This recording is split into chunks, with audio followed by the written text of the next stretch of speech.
Non, pour moi, en fait, juste Pape Sané, je sais pas, peut-être par bonne foi, hein, Oui, xawma exactement, je ferai pas de jugement de valeur oui. ci Pape Sané. Mhm, Xam naa ko c'est quelqu'un boo xamante ni kat wax dëgg yàlla. mhm, Je n'ai que du respect pour sa personne. Wax oui. dëgg yàlla. muy ko xam ne yàgg nañ déggante. Mhm. Mais pour man dafa xaw a juum ci dossier bi ou bien il a été induit en erreur dans une confusion très très très très obscure. Parce que je pense que c'est une révélation sur un supposé scandale à des milliards quand même. Non, c'est pas un scandale loolu kenn nëbbu ko woon sax Pape Sané dafa xam ne kenn nëbbu ko woon pour man Pape Sané il a mal choisi ses mots. Mais est-ce que tamit des fois du amal ay erreur sur sa communication. Non, erreur sur communication man sax de mën naa ko def quoi, tout le monde peut le faire quoi. Oui. nit nga rek. Oui. mën naa wax fii parfois ma wax ma si yàggee ne mën a grand waroon waxee lii nga waroon wax. loolu c'est nit ki mën na juum mën na jaxase sax ay affaire ah. nit ki tamit il peut être induit en erreur. Ce qui s'est passé dans cette histoire là y a rien d'illégal. xam nga man faraluma gouvernement bi moom. waaw. mais y a rien d'illégal amul dara loo xamante ni daf ci louche dans cette histoire là. D'accord. pour man Pape Sané dañ ko jox information boo xam ni dañ ko dafa yaakaar ne scandale la mais du scandale c'est loolu c'est une affaire d'État loo xamante ni le ministre a le droit d'intervenir xam nga qu'est-ce qui s'est passé. Oui. Abdoulaye Sylla le milliardaire Abdoulaye Sylla waaw. dafa gagné woon un marché de voirie sur ci pôle urbain de Diamniadio. marché bi. PUD. doon waaw PUD. marché bi doon 153 milliards de francs CFA. Ecotra levé 105 ñu lebal ko 153 milliards de francs CFA. État du Sénégal moom mu war a def voie mais muy liggéey ba si mu yàgg mënatul continuer wala deful lu bëri nit ñi nee nañ sa deful lu tax ñuy wax deful dara. bi ñu ko lebalee xaalis boobu fekk Sénégal am ay problème mu trésorerie maanaam 2019 Sénégal am problème mu xaalis Amadou Ba premier ministre de l'époque proposé Macky Sall ne ko comme dañoo am problème mu xaalis de trésorerie xaalis bi disponible Abdoulaye Sylla écoutera levé na lebal permettre nañ ñu lebal ko 153 millions léegi 153 millions yooyu 23 millions yi nañ ko jël ñu leb ko bu ñu lijjantee suñu problème lii ba pare ñu fay ko. fekk ne xam nga homme d'affaires yi dañuy am ki lijjanti ak banque bi. homme d'affaires Abdoulaye Sylla mettre la pression sur l'État autorités yi ba ñu ñëwee ne dañ ko fay xaalis mu mën a yeggali travaux yi parce que moom moo leen ko lebaloon état bi. Sénégal ñoom le ministre des finances. Oui. ñu leb xaalis boo xamante ni pour fay Abdoulaye Sylla xaalis bi ñu war a jox Abdoulaye Sylla 7 milliards. ñu jël ko dugal ko ci compte Abdoulaye Ecotra bi nekk ci Crédit Agricole. Crédit Agricole comme Abdoulaye Sylla da ko yoraloon xaalis. moom compte Abdoulaye Sylla li ci nekk. mën na koo jël. Oui. maanaam boo yoralee banque xaalis banque bi mën na toog di xaar lu dugg ci compte bi mën na koo jël. 7 milliards dugg mën na ko niip te Abdoulaye Sylla ne état bi man xaalis bi ngeen ma jox. banque bi ngeen ko dugal da koo téye su ma jotul ci xaalis mënu ma liggéey te yéen a ma ko leboon xaalis bi ngeen ma koy fay dugaloo leen ko ci man directement. Oui. Il a fallu l'intervention de l'État pour la banque le Crédit Agricole mën a jël 7 milliards yooyu permettre ko def ay garantie comme quoi que ne. Abdoulaye Sylla dina dugg ci ay fonds dinañ ko fay li des bu ñu duggee ci bu ñu ko fayee li des mu mën leen a fay. parce que 7 milliards yi Abdoulaye Sylla daf ko soxla pour continuer les travaux. D'accord. loolu la Pape Sané souligné. Oui. Direct News moo ko génnoon mais Direct News duggul bu baax ci détail yëpp. D'accord. mais histoire bi noonu la demee. xam nga kon le ministre des finances Cheikh Diba. oui. il a appelé le crédit agricole. ni leen man damay signé ay convention ak moom. bàyyil bu xaalis dugaatee ngeen fayeeku. mais xaalis bii mënoo leen ko fayeeku parce que dafa war a yeggali travaux yi. d'accord léegi crédit agricole bàyyi xaalis bi jël Ablaye Sylla ñëw jël ko. xam nga kon soo utiliser parfois ay mots dañoo am solo nit ku nekk mën na cee juum. oui boo nee fëgg crédit agricole. banques yi homme d'affaires yi ak banques yi. dañuy amelante. homme d'affaires bi day amel banque bi day amel homme d'affaires bi. kon du affaire de fëgg affaire de business la. d'accord mais boo ko yoree fekk mu nekk ci difficulté boo jotee xaalisam bu dee kenn ki da nga yoral. mën na koo jël. loolu moo tax Cheikh Diba deful lu yoon tere il a juste représenté l'État dans cette affaire-là l'État c'est le donneur d'ordre. Le donneur d'ordre il a intervenu avec le crédit agricole pour le crédit agricole pour que le crédit agricole mën a libérer les 7 milliards afin que Abdoulaye Sylla mën a respecter ay engagements am ci pôle urbain de Diamniadio. mooy voirie boobu na moom mën ko defar. donc xam nga loolu. suñ la ko expliquer en langage très simple. di nga xam ne. lii kat y a rien d'interdit. exactement. amul luñ ci interdire amul lu ci yoon. loo xamante ni kat Ousmane Sonko wala Diomaye dañ ne scandale la le ministre a fait. y a rien de grave. alors comme ni nga ko évoqué nii maa ngi la koy wax sànq donc selon les informations yi nga xamante ne jot nañ ko am il a finalement été redirigé vers la brigade des affaires générales du palais de justice de Dakar.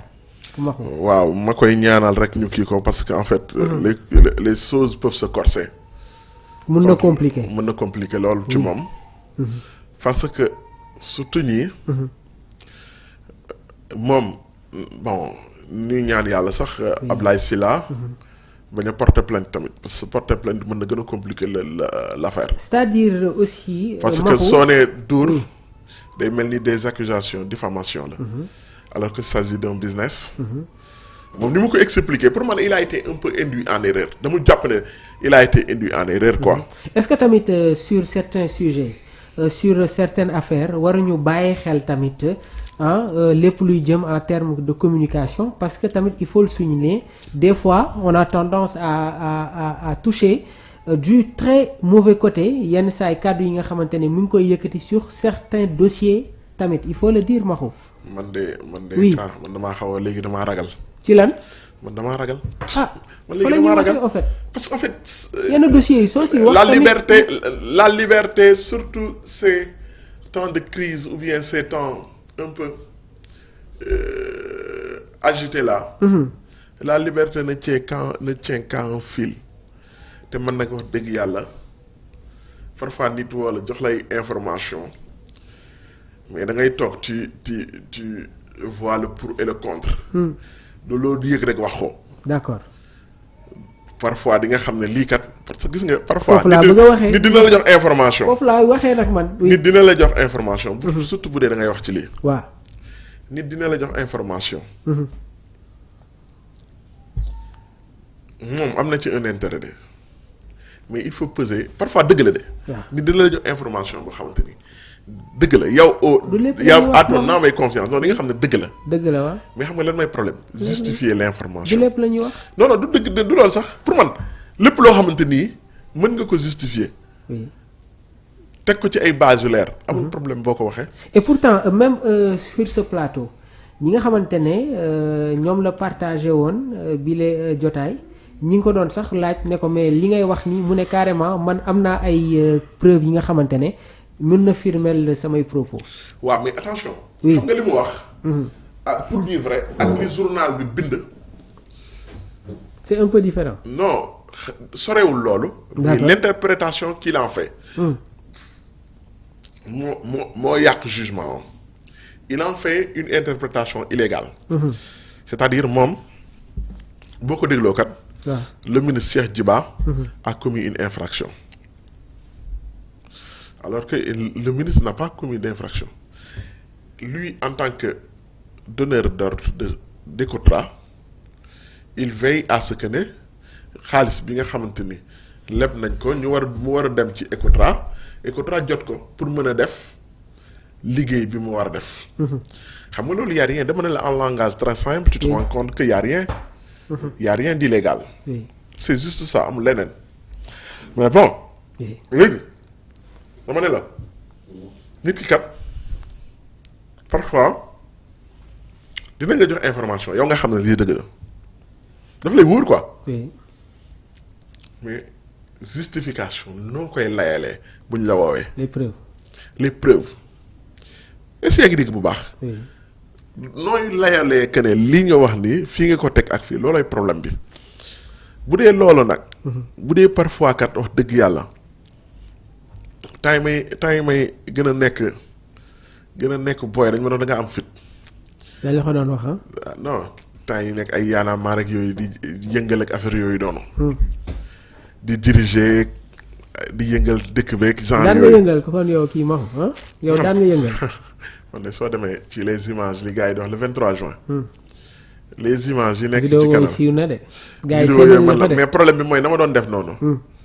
avec le temps boo commencé am jabar am ay doom. oui doo ko defati. ay école xale yi dal ci sa kaw. oui les charges. li Thione Seck doon wax dem si yàlla na ko yare xale aljana.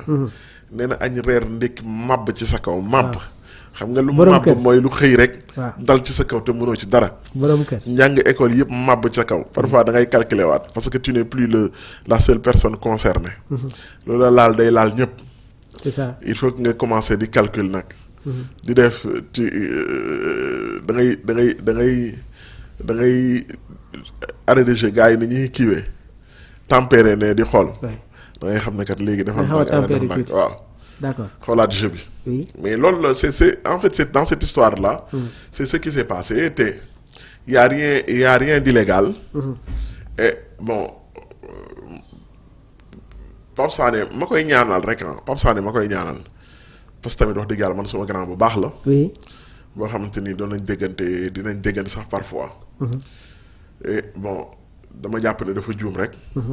ma koy ñaanal ñu bàyyi ko mu delluwaat këram. très bien. parce que tamit bon il a appris la leçon parce que yoon tamit day jàngalaate rek. yoon jàngalaate rek c'est normal ñu convoqué ko. oui. déglu ko mais damay ñaan rek après bu ñu ko mënee que ñun ñii ñëpp ñu jàng ci quoi. oui. ñu jàng ci. mais may ñaan mu delluwaat këram parce que bon waa ju baax la koo xamante ni peut-être erreur nag moom boo xësee ba jël micro ne da ngay wax mën a dal ku nekk quoi. très bien alors avant ñuy dem si li nga xamante ne moom mooy les divers de l'actualité am na tamit beneen mbir boo xamante ne ñu ngi ko doon waxtaanee muy la convocation de Amadou Ba sans que ñu gis le juriste ki nga xamante ne moom mooy le sieur Mine mu yëkkati ay kàddu indi une lecture concernant peut-être li nga xamante ne moom mooy son levé de l'immunité parlementaire bi nga xamante que ne évoqué woon nañ ko mais suñu toppee ces propos seule la haute cour de justice ñoom mun nañu àddu sur cette affaire vu que Amadou Ba à l'époque il était waaw c'est en fait oui. xam nga parce que gars yi ngi wax PJF mais il faut souligner tamit que haute cour de justice ñoom ñoo am les PJF prérogatives l'autre jour je t'avais dit que oui PJF amul prérogative pour àtte Amadou Ba. c'est ça. amul prérogative pour àtte Amadou Ba. parce que en fait juste. xam nga le problème c'était dans posé l'actu commenté waaw. le problème c'était posé l'autre fois dans l'histoire de Karim Wade. oui. gars yi waxoon ne haute cour de justice moo ko mën a àtte wala CREI. dans la correction des imperfections de la CREI. oui. ci la ñu jël léegi un député ci léegi c'est très clair. oui. c'est comme eau de roche un ministre dans les affaires liées bi nga xamante ni ci la nekk ministre. oui. haute cour de justice moo en koy fonction oui. àtte